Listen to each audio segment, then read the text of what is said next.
वो लड़की नौकरी के चक्कर में है और तुम पता नहीं किस चक्कर में हो। ये है मेरा घर। नए किराएदारों की तलाश है। अलमास ये तुम्हारे पास से गिरा है? मुझसे क्यों गिरा होगा ये? नाज़नी भूल गई होगी यहाँ। आज तो हद ही होगी तुम्हारी बेइज्जती की अलमास। नाज़ान क्या हो गया? इसकी एक एक गुड़िया तोड़ दी इस औरत ने।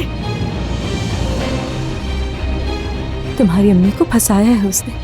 इसे क्या हुआ? किसको हाथ हिला रही है? पूछ लो किसे हाथ हिला रही है तुम्हारी बहन। मानूर, आपने अदालत में तलाक की दरखास्त दी है तो इसी